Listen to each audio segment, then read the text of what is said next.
énorme, amoureux d'évasion. Suivez-nous maintenant à Mayotte, au cœur de l'océan Indien. Alors l'île est entourée de petits îlots, comme l'îlot Mbouzi, un joyau de biodiversité pour ses protecteurs, comme Faisal, qui nous révèle la signification de son nom.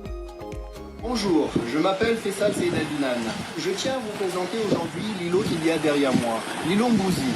Cet îlot abrite des espèces endémiques. Cet îlot est classé réserve naturelle, gérée par les naturalistes. L'îlot Mbouzi est un diamant vert qui s'étend sur 142 hectares et se prolonge bien au-delà, sous la mer. Les poissons y offrent une danse aquatique des plus fascinantes.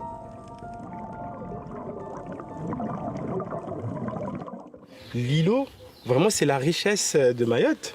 Et que si on veut quand même avoir quelque chose qui nous appartient, nous, Mahorais, on a tout intérêt à conserver ce lieu-là, parce qu'elle n'a pas encore tout donné. Il y a beaucoup de choses encore à découvrir.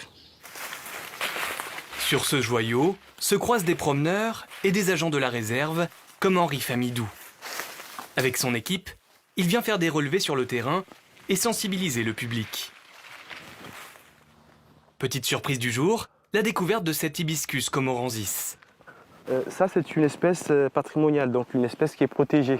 C'est juste pour vous dire de faire attention quand vous allez... C'est une espèce endémique de l'îlot Elle n'est pas endémique de l'îlot, mais elle est vraiment endémique des Comores. Plus de 300 espèces végétales sont recensées sur l'îlot, ainsi que de nombreux animaux, comme des lémuriens. Donc là, t'en as coté combien, toi, du coup 5 pour l'instant, 5. Il y en a tout en haut. Donc là, on a un groupe de maquis. Donc là, le protocole exige qu'on fasse un peu le tour pour voir le nombre de maquis qu'on a et éventuellement prendre les espèces végétales sur lesquelles elles se posent. D'année en année, la population s'est régulée. Donc là, aujourd'hui, je pense qu'à plus de 150 individus sur la réserve, c'est bien, c'est bien. L'îlot Mbouzi est l'une des rares réserves naturelles de France à posséder aussi un espace marin. Pour veiller sur le lagon, Henri est épaulé par une étudiante en biologie marine.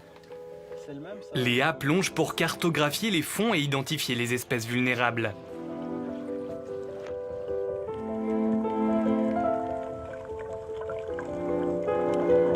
À première vue, le lagon est féerique. Mais il reste encore beaucoup de travail. Les pressions humaines sur l'environnement sont nombreuses. Il y a beaucoup de pollution. L'îlot, il est entre grande terre et petite terre. Et il y a tous les déchets de Mamoudzou qui arrivent, donc il y a un peu beaucoup de déchets. Il y a aussi, comme partout, le blanchissement corallien. Avec l'augmentation des températures, les coraux blanchissent.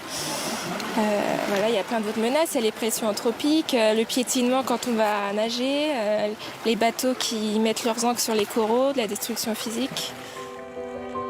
Sa proximité avec les centres urbains fait de l'îlot Mbouzi un enjeu écologique majeur.